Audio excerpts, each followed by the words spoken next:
Semoga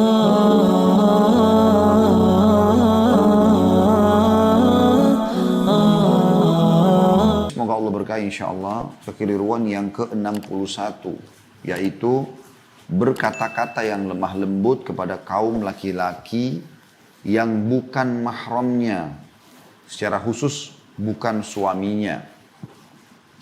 Ini acap kali terjadi ketika berbicara lewat telepon atau interaksi secara langsung tentunya, yang menyebabkan banyak wanita menjadi mangsa yang empuk bagi serigala manusia yang buas.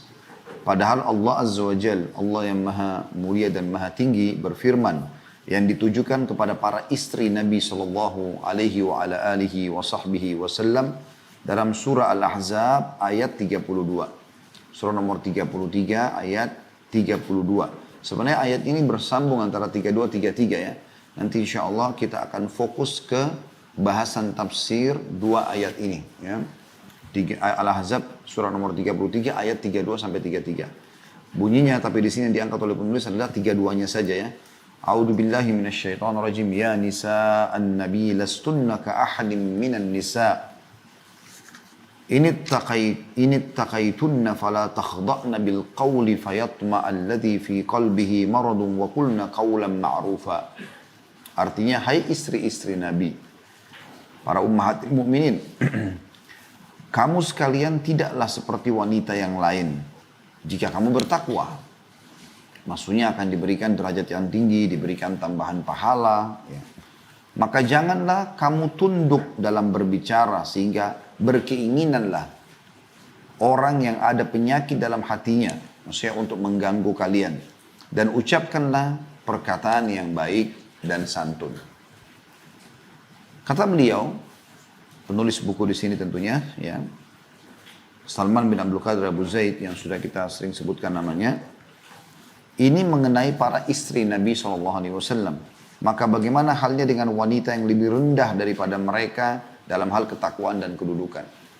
Kemudian setiap muslimah harus tahu bahwa kata-kata yang lemah lembut adalah langkah awal perzinahan dan jatuh ke dalam lumpur kehinaan. Ya, jadi ini kurang lebih bahasan kita ya.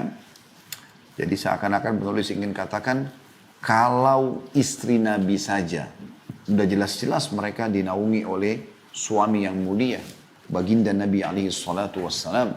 Tidak ada manusia laki-laki suami terbaik mengalahkan Nabi SAW.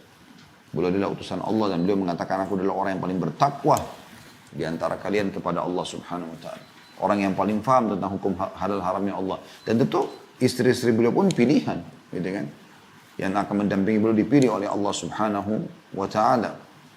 Dan Allah Subhanahu wa taala yang menikahkan Nabi alaihi salatu wassalam, seperti kasus Zainab, mantan istrinya Zaid bin Harithah, langsung turun ayat yang mengatakan zawwajnakaha, kami nikahkan engkau dengannya hai Muhammad.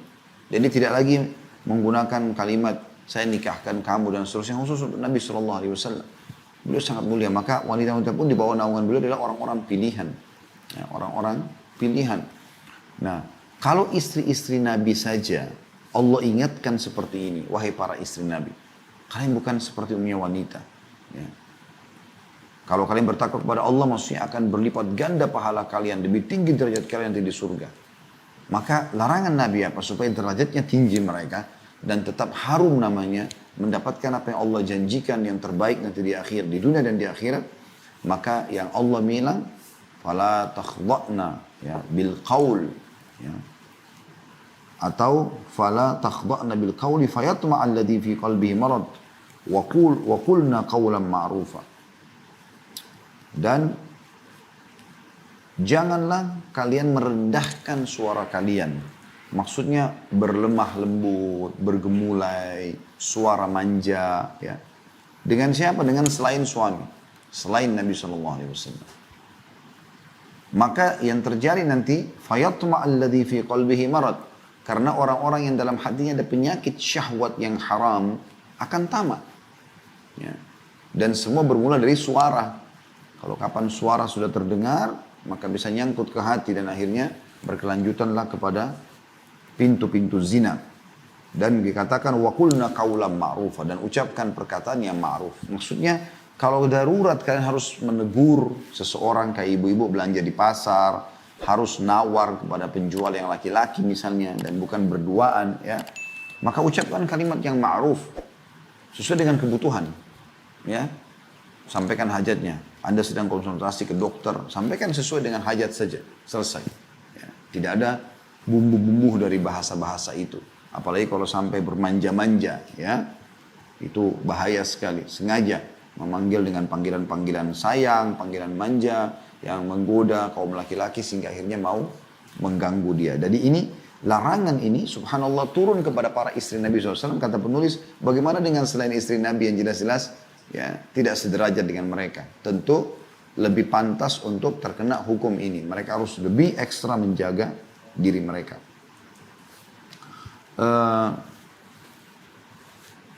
Itu kurang lebih gambaran Al-Ahzab ayat 32. Kalau teman-teman, terutama ibu-ibu ya, akhwat kita yang mengikuti acara ini, karena ini memang mayoritasnya pengajian khusus kajian beda buku ini yang mayoritasnya mengikuti adalah ibu-ibu ya. Anda bisa nanti kembali membaca di rumah surah Al-Ahzab, surah nomor ayat 32 ini sampai 34 sebenarnya. Saya coba bacakan dulu sampai 34, tapi mungkin tafsirnya nanti, karena melihat waktu terbatas, saya tidak baca sampai semuanya ya. Tapi akan mungkin 32 dan 33. Ya. Kalau insya Allah keburu waktu saya akan baca sampai tafsir 34. Dan kita coba fokus ke satu tafsir saja yaitu tafsir Ibnu Katsir ya. Dalam tafsir Quran Al-Azim. Coba kita lanjutkan bacaan ayatnya, ayat 33-nya. Selain daripada buku, sekarang kita mau masuk ke dalam tafsirnya. Allah mengatakan, وَقَرْنَ فِي بُيُوتِكُنَّ ولا تبرجن تبرج الجاهلية الأولى وأقمنا الصلاة وآتينا الزكاة وأطعنا الله ورسوله إنما يريد الله ليذهب عنكم الرجز أهل البيت ويطهركم تطهيرا. Kemudian ayat 34-nya ini kalau keburu insya Allah kita coba jangan sampaikan nanti. وَاذْكُرْنَ مَا يُتْلَى فِي بُيُوتِكُنَّ مِنْ آيَاتِ اللَّهِ وَالْحِكْمَةِ إِنَّ اللَّهَ كَانَ لَطِيفًا خَبِيرًا. Ya, saya ulangi terjemahan dari ayat 32 sampai 34. Hai istri-istri Nabi, kamu sekalian tidaklah seperti wanita yang lain. Jika kamu bertakwa kepada Allah, sudah saya katakan kalau kalian bertakwa kepada Allah, derajat kalian lebih tinggi daripada wanita umumnya. Lalu dikatakan, maka janganlah kamu tunduk dalam berbicara, berlemah lembut, bermanja-manja tadi kepada selain daripada suami ya. Sehingga berkeinginanlah orang yang ada dalam hati atau ada penyakit dalam hatinya untuk mengganggu. Dan ucapkanlah perkataan yang baik dan hendaklah, itu ayat 32, ayat 33-nya, dan hendaklah kamu ya kata Allah Subhanahu wa ta'ala kepada ummahatil mukminin, dan hendaklah kamu tetap di rumahmu, maksudnya jangan keluar tanpa ada hajat. Dan janganlah kamu berhias dan bertingkah laku seperti orang-orang jahiliyah yang dahulu. Nanti kita sebutkan tafsirnya insya Allah. Dan dirikanlah sholat. Sibukkan sholat di rumah kalian. Tunaikanlah zakat. Dan taatilah Allah dan Rasulnya. Sesungguhnya Allah bermaksud hendak menghilangkan dosa dari kamu, hai ahlil bait. Ya, para istri Nabi. Para anak-anak Nabi. Kerabat Nabi. Dan membersihkan kamu sebersih-bersihnya. Lalu ayat 34-nya, dan pelajarilah apa yang dibacakan di rumahmu dari ayat-ayat Allah dan hikmah sunnah Nabi SAW. Sesungguhnya Allah adalah maha lembut dan maha mengetahui. Allah maha lembut dan maha mengetahui. Saya akan coba langsung masuk ke tafsir yang disampaikan oleh Ibnu Katsir rahimahullah dalam tafsir Quran Al-Azim. Tepatnya tafsir surah Al-Ahzab, surah nomor 33 ayat 32 sampai 34 ya. Beliau langsung masuk ke perkataan mengatakan ayat yang disebutkan atau apa yang disebutkan dalam ayat-ayat ini di atas merupakan etika-etika yang dianjurkan oleh Allah Subhanahu wa taala kepada para istri-istri Nabi sallallahu alaihi wasallam, sedangkan kaum wanita umatnya mengikuti mereka dalam hal ini. Untuk itu Allah Subhanahu wa taala berfirman kepada istri-istri Nabi bahwasanya apabila mereka bertakwa kepada Allah sesuai dengan apa yang telah diperintahkan oleh Allah kepada mereka, maka sungguhnya tidak ada seorang wanita pun yang setara dengan mereka dan tidak ada seorang wanita pun yang dapat menyusul keutamaan dari kedudukan mereka. Dan Allah mengatakan, inti yang sedang ditegur atau diingatkan di ayat 32, fala takhda'na bil qaul. Maka jangan kamu tunduk dalam berbicara. Nah ini jadi saksi bahasan kita. Kekeliruan yang sedang dibahas ini, pelanggaran adalah itu. Sengaja bermanja-manja, berlemah lembut, ya, saling atau menggoda lawan jenisnya. Ya. Tentu nanti itu akan kita tetapkan, ya, jelaskan insya Allah di penutupan bahasan kita. Sebaliknya kita harus justru melampiaskan semua itu. Suara yang lembut, tutur kata yang santun, sayang-sayangan, manja dengan suami. Justru itu kewajiban. Selain daripada dia hukumnya tidak boleh. Yang gitu. Kalau masalah sama ayah, sama anak, ini boleh berbicara tapi bukan bermanja seperti bermanjanya pada suami, ya. Seperti mengucapkan kata-kata yang bisa bahkan memicu birahi, ya, syahwat. Itu hanya pada suami saja. As-Sa'di berkata, dinukil oleh Ibnu Katsir rahimahullah, dan lain-lainnya bahwa makna yang dimaksud dengan mereka istri-istri Nabi tidak boleh bertutur kata dengan nada lemah lembut jika berbicara dengan lelaki. Terutama tadi bukan suami, ya. Mahram pun boleh tentu kita berlemah lembut. Di sini lembut maksudnya bermanja-manja, ya. Karena tetap saja kita sebagai orang beriman harus bertutur kata yang baik, yang santun, yang lembut kan gitu. Tapi di sini maksudnya adalah bermanja-manja yang bisa mengundang akhirnya orang menilai Anda sedang menggodanya gitu kan. Alasannya Allah sebutkan kata Ibnu Katsir rahimahullah, fayatma alladhi fi qalbihi marad. Karena dengan berlemah lembut itu muncullah keinginan orang yang dalam hatinya ada penyakit. Maksudnya penyakit syahwat tadi yang salah, ya, yang keliru, yang bisa ditunggangi oleh syaitan untuk membuat akhirnya dia merasa, oh perempuan ini, ya, suka sama saya. Nah, jadi perlu Anda ketahui, kami ini kaum laki-laki kapan melihat seorang wanita, ya, membuat atau menatap dengan tatapan mata yang manja, dengan tutur kata yang menggoda, itu pikirannya langsung ke masalah perempuan ini suka. Atau dia berpikir langsung berarti ada celah untuk bisa menggoda wanita tersebut. Berbeda sekali dengan kalau wanita menyampaikan dengan tegas, dengan lugas, tapi tetap dengan lembut, ya. Misalnya Anda mau menyuruh seseorang di rumah, ya, ada supir misalnya, ibu mau suruh misalnya, ibu mengatakan, Pak, tolong ambilkan barang saya di sini, selesai, gitu kan? Jadi nggak ada sama sekali yang bisa membuat mencela, dia menilai, oh ternyata majikan saya ini suka sama saya misalnya. Beda dengan orang kalau bercanda-bercanda, ketawa-ketawa sama supirnya misalnya, atau sama apalah tukang kebun atau siapa, atau sales barang atau apalah gitu kan. Itu semua tidak dibolehkan. Ya, ini yang ditegur dalam Al-Quran di sini. Lalu dikatakan makna kata Ibnu Katsir, fayatma'u alladhi fi qalbihi marad, maka berkeinginanlah orang yang ada dalam hatinya penyakit, yaitu khianat.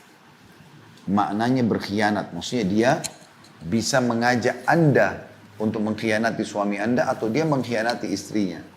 Ya, bisa bermakna itu. Kemudian Allah mengatakan wa qulna qawlan ma'rufa, dan ucapkanlah perkataan yang baik. Ibnu Zaid mengatakan, kata beliau, makna yang dimaksud ialah ucapan yang baik, pantas, lagi tegas. Lagi tegas. Ya, tolong ini. Berapa harganya ini? Ya, saya mau beli sekian. Selesai. To the point. Ya, supaya tidak ada celah yang membuat nanti akhirnya laki-laki merasa ada celah untuk bisa masuk kepada Anda. Karena Anda perlu tahu, ya, wanita itu lemah. Nah, dominan perasaan. Kapan laki-laki itu melihat ada celah untuk bisa masuk kepada Anda, dia akan masuk dengan caranya, dan dengan godaan-godaan yang menyentuh perasaan Anda pun nanti akan lunak. Itu secara otomatis, ya. Dan perlu diketahui kalau ada perempuan yang gampangan seperti itu, nanti malah laki-laki menganggap remeh tentunya, ya. Dengan kata lain kata beliau, seorang wanita itu bila berbicara dengan lelaki lain, hendaknya tidak memakai nada suara yang lemah lembut. Ini tafsirnya, ya. Yakni jangan seorang wanita berbicara dengan laki-laki lain dengan perkataan seperti dia berbicara dengan suaminya sendiri.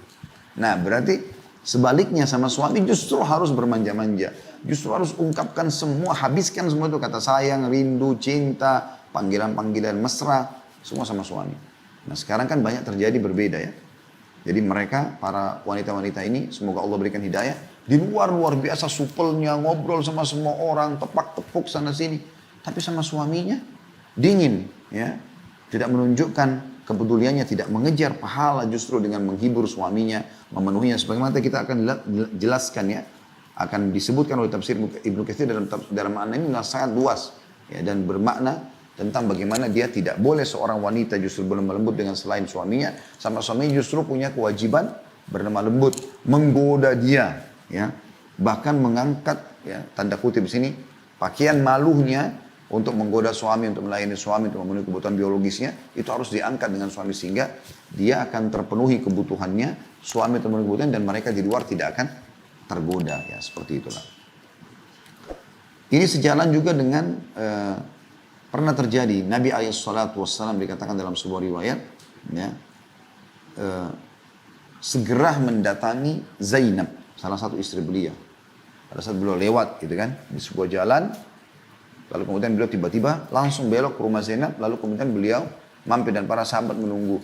Ternyata beliau berhubungan biologis dan beliau menyampaikan itu. Lalu beliau keluar lalu mengatakan, kalau seseorang di antara kalian melihat wanita yang tidak halal bagi dia dan tergoda syahwatnya, segeralah dia kembali. Mulai itu kita tertarik dengan pandangan kah atau tutur katanya, langsung kembali ke istrinya. Karena istrinya memiliki apa yang dimiliki oleh wanita tersebut. Ya. Jadi dia lampiaskan supaya tertutup. Jadi maksudnya kalau kita sudah lampiaskan semuanya ya, maka secara otomatis dengan pasangan kita nggak butuh lagi. Contoh misal, kalau seorang suami sering mengucapkan sama istrinya, sayang, rindu, cinta, apalah, mesra, ya.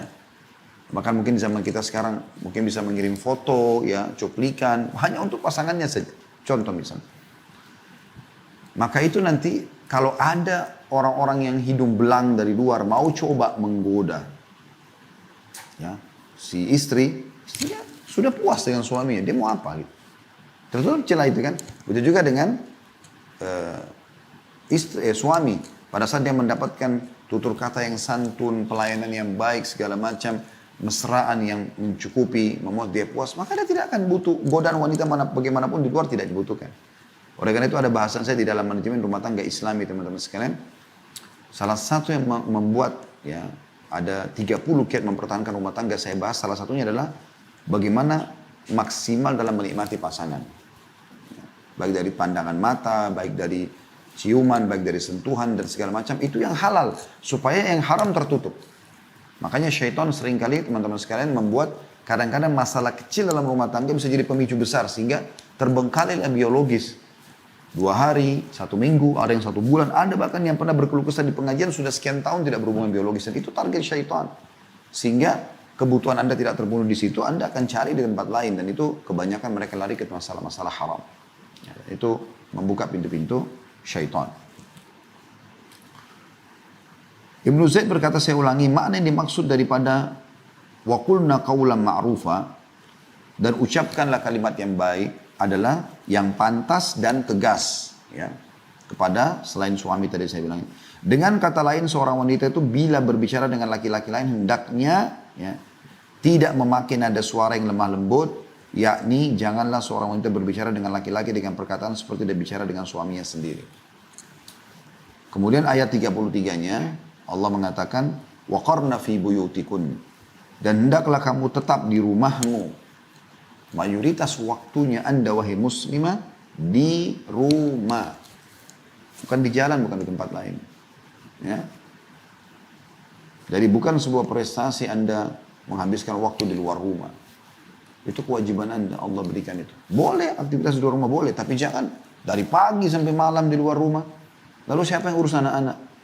Anda serahkan kepada pembantu, lalu Anda berharap anak Anda bisa menjadi hafidh Quran, berharap punya akhlak yang baik. Dari mana Anda tahu kalau pembantu tidak melakukan kejahatan-kejahatan di rumah? Ya, pelanggaran-pelanggaran.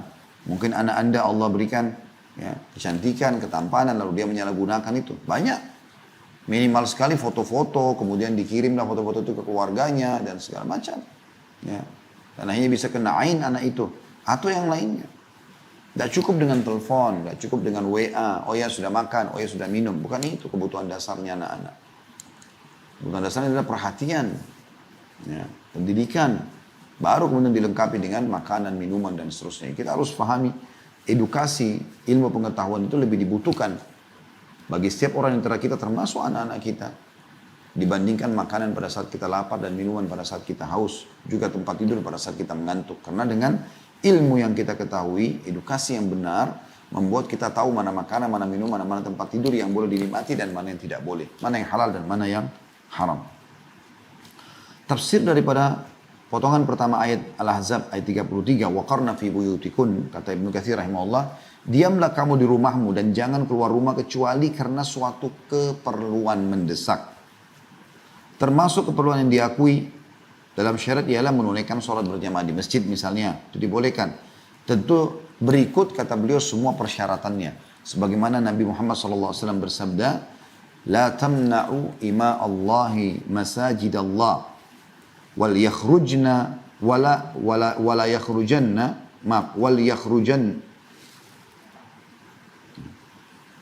wal yakhrujna, saya ulangi, wal yakhrujna wahunna tafilat wa fi riwayah wa buyutuhunna khairun lahunna.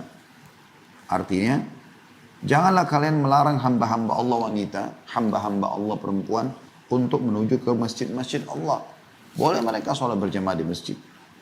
Dan hendaklah mereka keluar dalam keadaan berpakaian yang tertutup rapi. Tidak ada sama sekali sumber fitnahnya. Bukan ke masjid dengan tabarruj, dengan terbuka, segala macam. Menurut riwayat lain, tetapi rumah mereka adalah lebih baik bagi mereka. Maksudnya, walaupun boleh ke masjid, tapi tetap lebih afdal di rumah. Kalaupun mau keluar ke masjid, tidak dilarang di waktu-waktu sholat 5 waktu, tapi itu pun harus tertutup dengan pakaian yang rapi. Dan bisa bermakna juga tafilat adalah bagaimana mereka sholat dan mereka kembali, tidak berlama-lama gitu ya. Kecuali ada umum mungkin majelis ilmu, mungkin apa, ya seperti itulah kurang lebih. Maka itu mungkin ya, sebagian ulama masih membolehkan.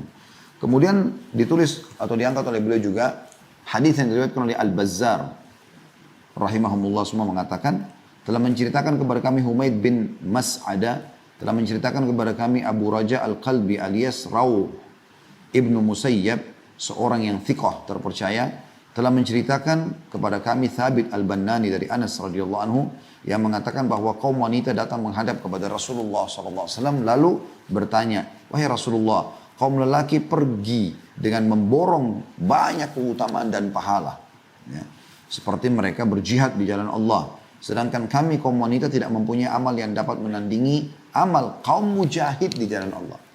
Karena perempuan tidak disuruh ikut jihad. Dalam beberapa buku sirah disebutkan Nabi SAW membawa sebagian wanita tidak lebih dari 10 maksimal 20 orang. Dari para sahabat yang bisa membantu untuk masak, untuk mengobati orang sakit dan seterusnya. Gitu kan. Seperti keterlibatan Nusaybah binti Ka'ab radhiyallahu anha dan beberapa wanita yang biasa ikut bersama Nabi SAW. Tapi di sini dikatakan para wanita ini mengeluh. Mengatakan kami kan tidak ikut jihad. Berarti laki-laki mendapatkan keutamaan yang sangat besar. Maka Nabi SAW bersabda, barang siapa di antara kalian wahai kaum wanita, duduk atau kalimat yang semakna, tinggal, menetap di dalam rumahnya, maka sungguhnya dia dapat memperoleh amal sebanding dengan amal kaum mujahidin di jalan Allah. Ibu bayangkan itu ya. Renungi baik-baik hadis ini. Bagaimana kalau anda menjadikan, niatkan tinggal di rumah itu adalah bagian daripada perintah agama, duduk, masak-masak, urus pakaian, urus anak, nata rumah, itu ibadah setara dengan pahala laki-laki kalau sedang berjihad. Kenapa ibu habiskan waktu di luar rumah? Gitu kan? Soalnya darurat penting. Ada pekerjaan, ada bisnis harus diawasin, ada. Tapi batasi. Gitu kan? Batasi karena memang anda diperintahkan dalam syariat Allah SWT justru untuk menghabiskan waktu di rumah. Ya. Maryam alaihissalam, ibu Nabi Isa alaihissalam, kata sebagian ulama, Allah tiupkan ruh dari Allah Subhanahu wa taala karena kesucian wanita ini. Luar biasa sucinya. Dikatakan dalam beberapa athar Maryam alaihissalam tidak terlihat keluar dari rumahnya kecuali darurat sekali. Kebanyakan dihabiskan di dalam rumahnya, bahkan di dalam kamarnya, dan ibadah kepada Allah Subhanahu wa taala.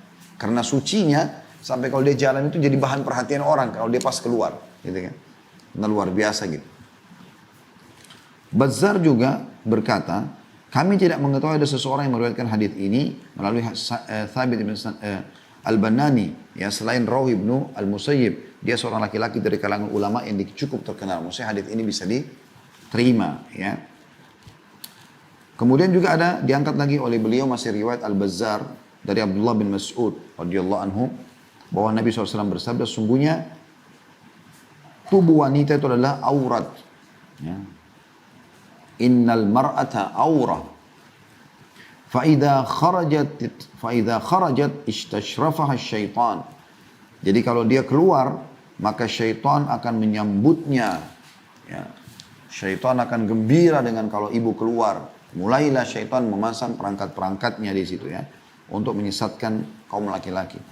Wa aqrabu ma takunu birauhati rabbiha wa hiya fi qa'ri baitiha.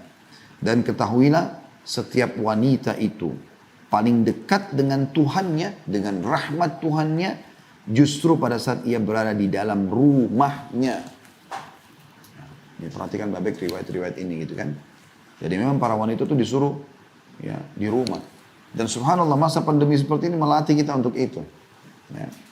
Sekarang bahkan bukan cuma perempuan, laki-laki pun banyak tinggal di rumah. Jadi rumah memang sebuah tempat, namanya rumah, tempat tinggal yang memang untuk tinggal. Kita keluar kalau darurat. Ya, apalagi kaum wanita di situ. Dalam riwayat yang lain juga masih riwayat Bazzar diangkat oleh beliau dengan sanad yang jayyid. Dikatakan bahwasanya Nabi SAW bersabda, salatul mar'ati fi makhdi'iha afdalu min salatiha fi baitiha. Wa salatuha fi baitiha afdalu min salatiha fi hujratiha. Salat seorang wanita di dalam tempat kamar tidurnya, di kamar tidurnya, lebih baik, lebih afdal, lebih besar pahalanya daripada salat di dalam rumahnya. Jadi ibu-ibu kalau salat di dalam kamar lebih tersembunyi, lebih afdal, lebih besar pahalanya dibandingkan ibu sholat di ruang tamu. Gitu. Dan sholat di dalam rumah, di ruang tamu, lebih afdal daripada sholat di luar rumahnya. Kemudian teman-teman sekalian, Allah juga melanjutkan dengan mengatakan, وَلَا تَبَرُّجْنَا تَبَرُّجَ الْجَاهِلِيَّةِ الْأُولَى. Dan janganlah kamu berhias dan bertingkah laku seperti orang-orang jahiliyah yang dahulu. Allah masih ingatkan para istri-istri Nabi di sini ya, dan tentu berlaku juga buat seluruh muslimah. Mujahid salah satu ulama berkata bahwa dahulu di masa jahiliyah wanita bisa atau bila keluar berjalan di depan kaum pria, maka itulah dinamakan dengan tingkah laku jahiliyah. Jadi sengaja dia keluar dengan keindahannya, dengan kecantikannya, dengan wanginya, dengan tutur kata lembutnya di depan para laki-laki. Maka terbukalah pintu-pintu fitnah. Ya.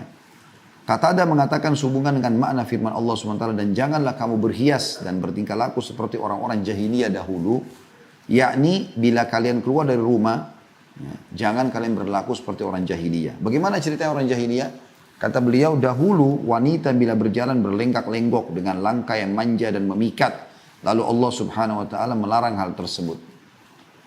Muqatil, salah satu juga ulama, telah mengatakan sehubungan dengan makna firman Allah, dan janganlah kamu berhias dan bertingkah laku seperti orang-orang jahiliyah yang dahulu. Ya. Yang dimaksud adalah mengenakan kain kerudung tanpa mengikatnya. Jadi sengaja dia cuma taruh kain di kepalanya gitu kan. Tapi bagian rambut kelihatan, bagian leher kelihatan. Dikatakan oleh beliau begitu ya. Mengenai kain kerudung tanpa mengikatnya. Karena kalau diikat dapat menutupi kalung dan anting-anting serta lehernya. Jika tidak diikat maka semuanya itu dapat kelihatan. Yang demikian itulah yang dinamakan tabarruj. Nah, Allah mengatakan wala tabarrujna tabarruja jahiliyatil ula, dan jangan sampai kalian bertabarruj, artinya memperlihatkan keindahan-keindahan dan perhiasan yang tidak boleh diperlihatkan untuk umum. Kata beliau kemudian, larangan ini berlaku menyeluruh bagi semua kaum wanita mukminah. Jadi bukan cuma ya para ummahatil mukminin.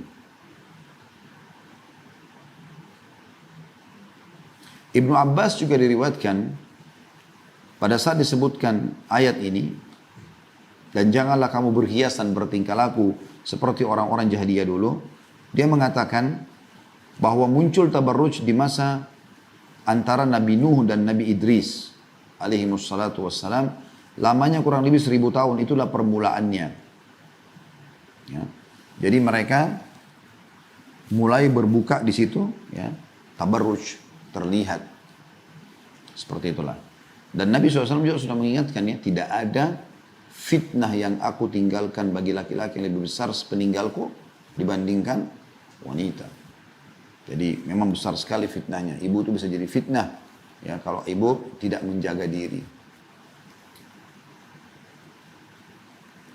Kemudian lanjutan firman Allah SWT, wa aqimnas salata wa atina zakata wa ati'na Allah wa rasulah, dan dirikanlah salat. Jadi di rumahmu nanti itu sibuk dengan salat, tunaikan zakat dan taatilah Allah dan Rasulnya. Bisa bermakna juga di sini teman-teman sekalian. Jangan sampai kalau kalian di rumah, mana kalian juga telat salatnya. Kan di rumah gak ada apa-apa, tinggal kamar mandi, uduk, pakai mukena, hadap kiblat, salat gitu kan. Harusnya on time salatnya. Jangan juga lalai dari zakat. Hitung walaupun dalam rumah kalau ada pendapatan yang datang, tetap dihitung. Dan selalu taat kepada Allah dan Rasulnya. Jadi di rumah jangan berbuat kemaksiatan. Kemudian juga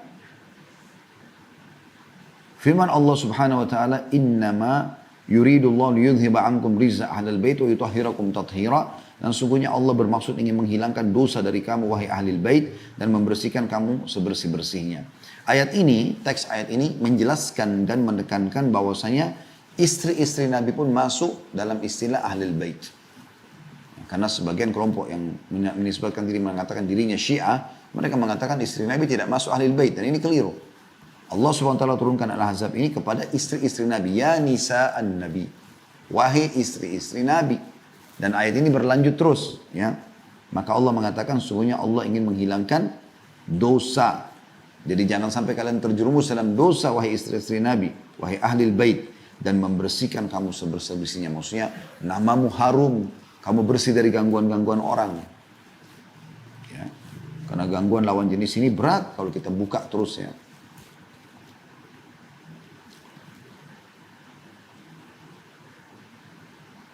Kemudian teman-teman sekalian, dalam tafsir Ibnu Katsir cukup banyak sekali riwayat, saya lewatin saja langsung tafsirnya. Kemudian ayat 34 dikatakan wadhkurna ma yutla fi buyutikunna min ayatillahi wal hikmah.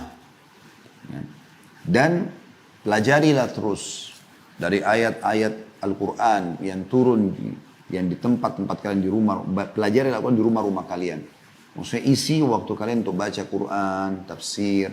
Sekarang kan sudah bisa belajar online di rumah ya. Di atas ranjang Anda bisa sambil belajar, santai sekali gitu. Ya. Dan hikmah adalah sunnah-sunnah Nabi SAW. Disilakan juga dengan hikmah. Sesungguhnya Allah ya, sangat lembut. Ya. Maksudnya mengetahui itu. Allah itu tahu semua masalah-masalah yang pekapun. Dan khabira. Akan memberitahukan semua itu. Akan memberitahukan semua itu.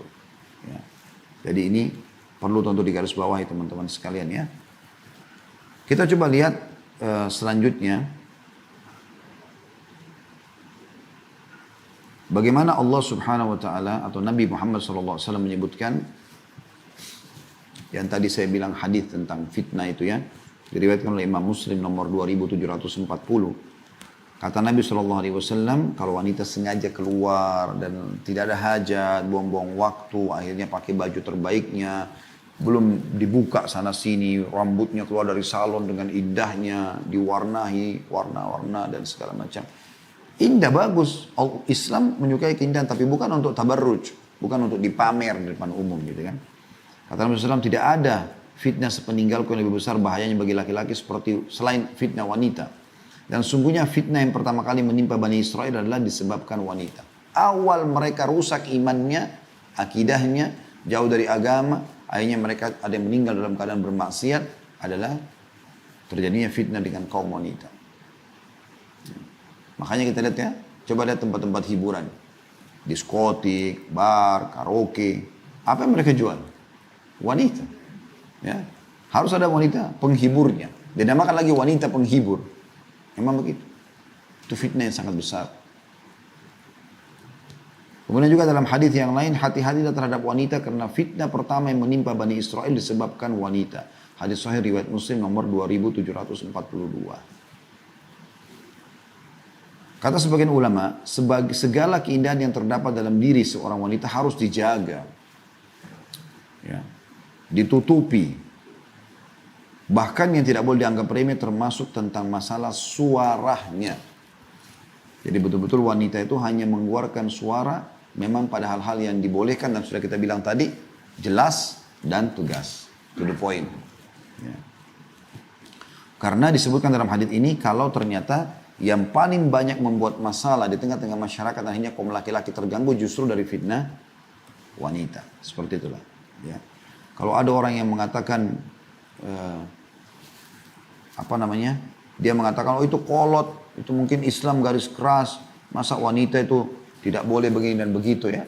Ini semua karena memang perang budaya namanya, Ghazwul Fikr. Yang ditanamkan oleh orang-orang barat ke tengah-tengah kaum muslimin. Mereka ingin wanita-wanita kita seperti mereka. Ya, tidak ada nilainya, menjadi ajang bisnis saja. Diperjualbelikan badannya, ya, tatapannya, cantikannya dan segala macam hal. Sehingga ini menjadi komoditi bisnis. Itu Islam tidak membolehkan.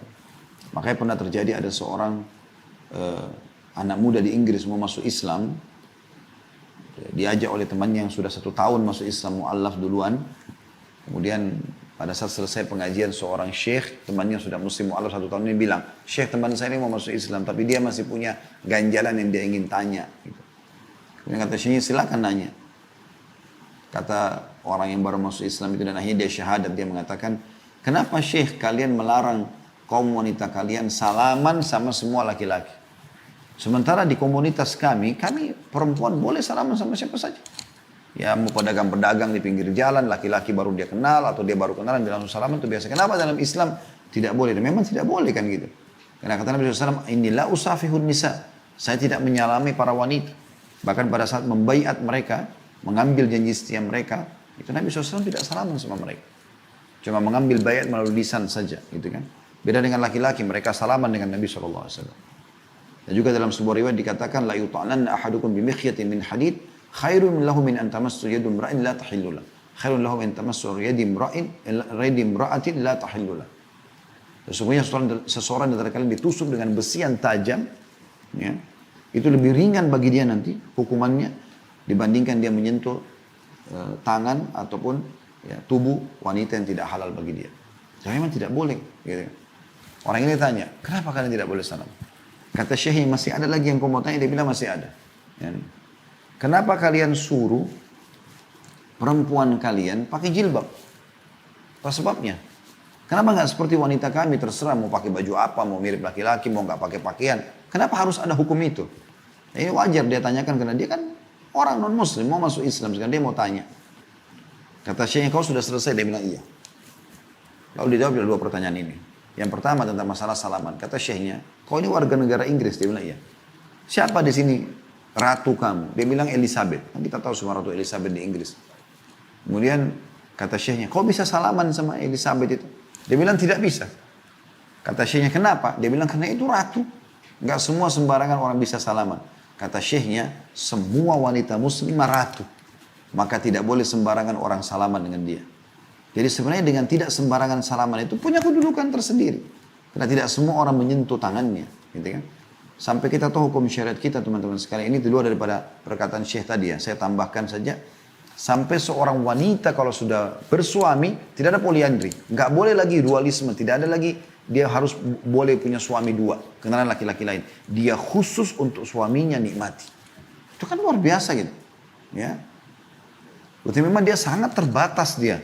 Tidak boleh sembarangan dia disentuh sana sini. Apa yang Allah sebutkan tentang ciri bidadari di surga dalam surah Rahman. Lam yatmithunna insun qablahum wala jan. Bidadari itu selain cantik lah, sempurna lah segala macam. Allah puji seperti mutiara. Dan segala macam ya. Mereka perawan, mereka sebaya, mereka segala macam lah. Punya tubuh yang ideal. Lalu Allah mengatakan satu cirinya adalah mereka belum pernah disentuh oleh jin juga manusia. Bayangkan, yang sentuh mereka dalam sebuah riwayat dikatakan hanya suaminya saja. Emang harusnya begitu wanita. Baru dia mulia. Tidak sembarangan orang. Kita sayangkan ini banyak muslimah melalaikan masalah ini sehingga mereka gampangan sekali. Salaman sama semua orang, disentuh sama semua orang. Baru kenal hari ini, malam sudah masuk hotel berzina. Gimana itu? Gitu kan? Kayak tidak ada nilainya. Maka yang dia harus lakukan sekarang, kita balik ya. Maaf, kita kembali ke kita Syekh tadi. Kemudian yang kedua masalah jilbab. Syekhnya mengeluarkan 2 permen dari kantongnya, 1 terbungkus, 1 dibuka bungkusannya ditaruh digeletakkan di lantai masjid. Lalu kata Syekhnya, kalau saya mau suruh pilih kamu yang mana kau pilih? Kata orang yang baru masuk Islam itu, tentu yang masih dibungkus. Kenapa kok nggak bilang sudah terbuka? Kan sudah terbuka, sudah kotor, kena lantai. Kata syekhnya, begitulah perbedaan dan perumpamaan antara wanita kami sama wanita kalian. Wanita kami seperti permen yang tertutup, tidak ada yang buka kecuali yang akan memakannya pemiliknya, suaminya. Dan ya, perempuan kalian seperti permen yang sudah terbuka, semua orang bisa menikmatinya. Kita tutup teman-teman sekalian dengan sebaliknya seorang wanita, ini harus kita lengkapkan dengan ini, dan ini poin tidak kalah penting. Jangan nanti, kalau kita cuma bahas sampai poin tadi, maka banyak nanti muncul kekakuan dalam sikap wanita, dia tidak bisa bedakan mana yang dia harus kaku, tanda kutip, dan mana yang dia harus supel. Ya. Di sini dia dilarang untuk tabarruj, ya, memamerkan aurat, dilarang untuk berlemah lembut, dilarang untuk bermanja-manja dengan selain suami. Nah, sebaliknya, dia harus supel, dia harus manja, dia harus mesra sama suaminya. Harus itu, bukan pilihan, gitu kan. Jadi banyak sekali dari yang berhubungan dengan masalah itu tentunya ya. Di antaranya Nabi SAW mengingatkan dalam hadis yang masyhur pada saat Muadz bin Jabal radhiyallahu anhu datang dari Yaman setelah berdakwah berapa lama, sekian lama, dan Nabi SAW panggil dia pulang. Tiba-tiba ketemu Nabi, tiba-tiba sujud di bawah kaki Nabi. Sujud seperti orang sholat. Maka Nabi SAW suruh beliau, dan Nabi SAW tanya, kenapa Muadz kau lakukan itu? Dia bilang, ya Rasulullah, di Yaman, kalau orang-orang menghormati pimpinannya, mereka sujud seperti ini. Maka saya anggap anda orang yang paling layak saya sujud. Apa kata Nabi SAW? Tidak, hai Muadz. Lau kuntu amiran ahadan an yasjuda li ahadin, la amartum ra'ata an tasjuda li zawjiha. Tidak, hai Muadz. Kalau seandainya boleh sujud, boleh saya perintahkan orang sujud selain kepada Allah, saya suruh istri sujud pada suaminya. Kata ulama hadis, di sini maknanya sujud itu kan ketundukan yang luar biasa. Gak boleh sujud kepada selain Allah. Tapi kalau boleh saya suruh perempuan sujud, apa maknanya? Maknanya istri harus betul-betul tunduk memenuhi semua kebutuhan suaminya, mengejar ridho Allah di ridho suaminya. Dan itu dikuatkan dengan hadis-hadis yang lain. Seperti misalnya hadis Nabi SAW, semuanya hadis sahih ya. Idza sallatil mar'atu khamsaha wa shamat syahraha ya, wa hassanat farjaha wa ata'at ba'laha dakhalat min ayyi abwabil jannati sya'at. Istri manapun yang mengerjakan sholat 5 waktu, berpuasa Ramadan, gak disebutkan sholat sunnahnya, gak disebutkan puasa sunnahnya, yang wajib, menjaga kemaluannya, kehormatannya, gak berzina segala macam, dia fokus pada suaminya, dan taat kepada suaminya. Suaminya bilang pergi, enggak, tinggal di rumah ya, semua iya, selama bukan maksiat dia patuh. Maka apa balasannya? Ini ibu ambil tiket ini tiket mahal sekali, dan ini tiket termudah Anda masuk ke dalam surga. Maka niscaya ia pada saat meninggal masuk surga dari pintu mana saja yang dia kehendaki. Hanya itu saja. Azan sholat 5 waktu, masing-masing sholat 5-10 menit. Ramadan setahun sekali. Puasa, semua orang juga puasa. Kemudian menjaga kehormatannya, tidak sembarangan disentuh sama laki-laki, apalagi sampai berzina. Sentuhan aja tidak, ngobrol sembarangan juga tidak. Gitu kan.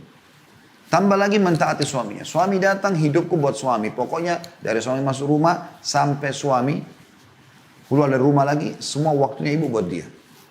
Pijet kah, buatin minuman kah, hibur kah dia, ibadah semua itu. Itu pintu surga. Yang banyak dilalaikan oleh banyak wanita. Suaminya datang, Assalamualaikum, Waalaikumsalam. Anak makanan tuh di meja, makan sendiri.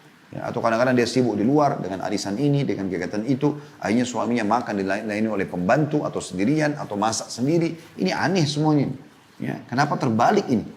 Sehingga akhirnya suaminya banyak selingkuh dengan pembantu. Suaminya akhirnya ya, sedikit saja ada ya, pusing kalau tidak ada iman. Dia ke karaoke, dia ke diskotik, dia ke bar. Apa yang dilakukan oleh para wanita penghibur? Menghibur kan? Ada apa sayang, ada apa gini, ada kata-kata yang luar biasa. Yang mungkin dia tidak pernah dengar dari istrinya dingin di rumah. Maka tergoda, terbukalah pintu syaitan. Coba kalau semua itu sudah dipenuhi oleh istrinya. Gak ada sama sekali. Kan orang kalau sudah kenyang dihidangkan makanan apapun, sen apapun tidak akan ada syahwat untuk makan. Tapi kalau orang lapar, walaupun cuma nasi sama tempe, dimakan kan gitu. Jadi kalau sudah terpenuhi di rumah, itu penting sekali. Pakai baju yang terbaik yang suami suka. Biar ibu nggak biasa pakai baju seperti itu sebelumnya, waktu masih gadis. Suami sekarang sudah ada dan Anda sudah satu istri, Anda pakai baju yang dia suka, yang terbuka, yang menggoda, yang seksi. Memang itu boleh dalam syariat, bahkan itu bagian daripada agama. Jangan lagi membawa baju-baju tradisi masa gadis yang pakai celana panjang di depan suami misalnya yang tertutup semuanya, atau misalnya pakai daster yang mungkin suami tidak suka. Saatnya Anda menggunakan baju-baju apa yang digunakan naudzubillah oleh wanita untuk pelacur di luar sana, dari baju seksi, dari wangi, dari rapi, dari tutur kata godaan, ini seharusnya ada pada setiap istri. Sikap perbuatan itu ya, sehingga betul-betul suami merasa tenang di rumah dan dia selalu merasa terhibur, selalu rindu ingin pulang ke rumah karena sambutan yang sangat baik. Perhatikan sabda Nabi SAW yang lain. Kata beliau, wa nisa'ukum min ahlil jannah, dan para wanita kalian yang pasti menjadi penghuni surga adalah al-wadudu, al-waludu, ya, dikatakan juga al-anudu ala zawjiha, allati idha ghadiba ja'at hatta tada, maaf, janat atau ja'at hatta tada yadaha fi yadi zawjiha wa taqul la adhuku gamsan atau gamdan hatta tarda. Mohon maaf, tulisannya terlalu kecil ya. Di handphone saya ambil ini. Tulisannya sangat kecil, maka saya sedikit memperbaiki bacaan kadang-kadang. Wanita-wanita kalian yang menjadi penghuni surga adalah yang penuh kasih sayang. Semua hidupnya sayang. Suaminya, anaknya, semua baik. Nggak ada memancing emosi, nggak ada yang emosional. Ini wanita ahli surga, ciri pertama, penuh kasih sayang. Banyak anak. Semua laki-laki itu suka anak. Jadi kalau ibu digoda oleh syaitan untuk tidak mau hamil, ini aneh. Ya, justru punya anak.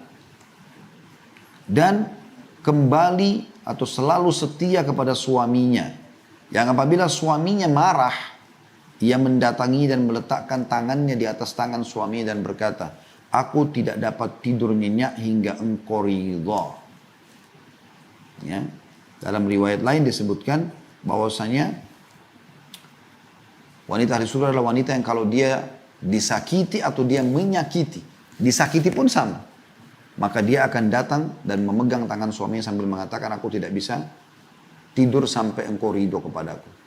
Jadi kami ini kaum laki-laki justru subhanallah, kalau ibu-ibu hadapi dengan kelemah lembutan, ya, ibu misalnya tahu nih salah suaminya, tapi ibu malah datang, ibu malah dandan, ibu malah santun, ibu malah menunjukkan pelayanannya, menjalankan tugasnya.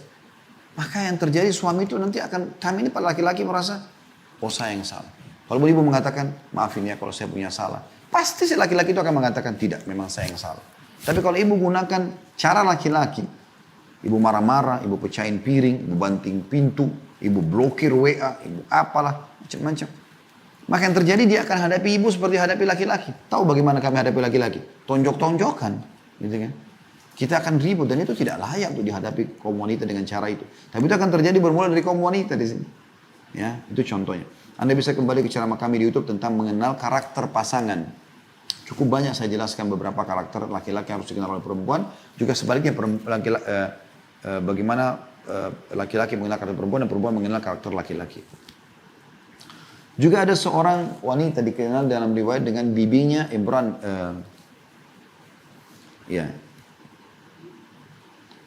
Dalam riwayat dikatakan ada tantenya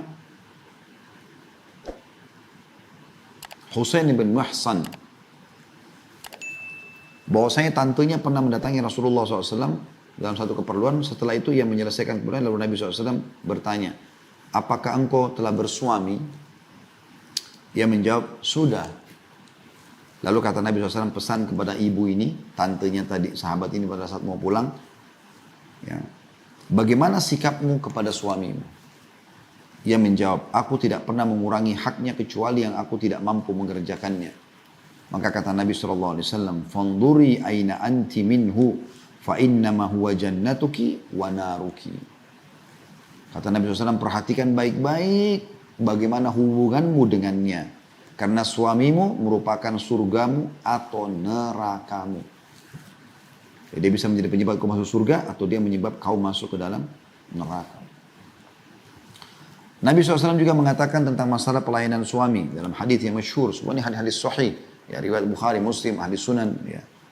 Kata Nabi SAW, "Idza da'a ar-rajulu imra'atahu ila firashihi fa'abat an taji' fabata ghadbana 'alaiha la'anatha al-malaikatu hatta tusbih." Apabila seorang suami mengajak istrinya ke tempat tidur, tentu ini bahasa kiasan, maksudnya jima, berhubungan biologis, bermesraan, ditemani duduk, ngobrol. Jangan dianggap itu sia-sia ya, ngobrol, penuhi kebutuhannya, pijet tubuhnya, hilangkan capeknya dan segala macam, hibur dia.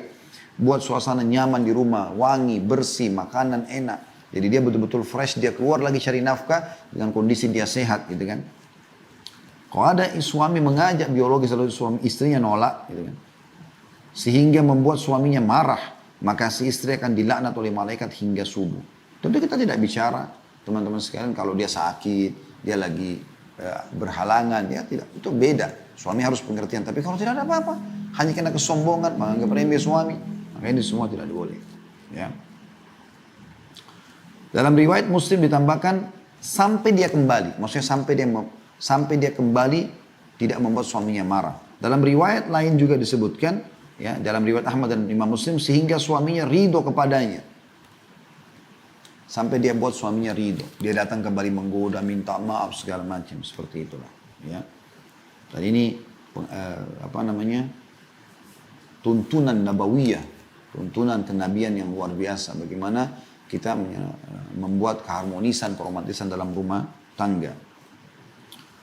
Kemudian dalam hadis yang lain tegas sekali, ibu-ibu perhatikan ya, kalau ibu malah menolak, ibu malah malas-malesan, ibu tidak mau layani suami, ini luar biasa. Nabi SAW bersumpah, "Walladhi nafsi Muhammadin biyadih," demi zat Allah yang jiwa Muhammad dalam genggamannya. La tu'addil mar'atu haqqa rabbaha hatta tu'addi haqqa zawjiha. La tu'addil mar'atu haqqa rabbiha hatta tu'addi haqqa zawjiha. Walau sa'ala nafsaha wa hiya ala qatabin lam tamna'hu. Demi Allah yang jiwa Muhammad berada dalam tangannya atau genggamannya, seorang wanita tidak akan bisa menunaikan hak Allah. Belum diterima amal-amalnya sama Allah, apapun itu, sebelum ia menunaikan hak suaminya. Andaikan suami meminta dirinya, suruh temani, suruh diajak biologis, padahal ia sedang berada di atas punggung unta. Sudah mau jalan, kalau kita di atas mobil sekarang, sudah rapi mau keluar. Maka istri tetap tidak boleh menolak. Menolak, itu luar biasanya gitu kan. Dalam sebuah riwayat ditungkil juga dari Aisyah radhiyallahu anha, telah datang seorang wanita kepada beliau, lalu berkata, ya tentu banyak sekali riwayat berhubungan dengan masalah ini ya. Berkata wanita tersebut, apakah seseorang di antara kami berdosa kalau dia lagi jengkel, bahasanya begitu ya, jengkel, atau lagi tidak mood ya, melayani suami, sehingga dia nolak untuk biologis. Apakah berdosa? Kata Aisyah, iya. Dan ketahuilah seseorang di antara kalian kalau sudah di atas untanya, sudah mau pergi suaminya panggil, dia wajib untuk datang. Jadi luar biasa gitu loh, bagaimana dalam Islam disuruh pelayanan itu. Dan ibu subhanallah perlu ketahui kalau ibu selalu saja fokus memenuhi kebutuhan biologis, keharmonisan, romantisan sama suami ini, maka ibu dengan sendiri tenang, ibu nggak usah khawatir perselingkuhan di luar rumah, sudah nggak ada. Itu kata kuncinya. Tapi kalau ibu malas-malesan, ibu nggak peduli, suami pulang ibu sudah tidur, makanan nggak ada perhatian secara khusus gitu, nggak pernah pakai baju-baju yang bagus, yang seksi, yang menarik, warna yang disukai oleh suami, pakai uang yang disukai, maka Anda tunggu saja akibatnya. Kan? Makanya Islam datang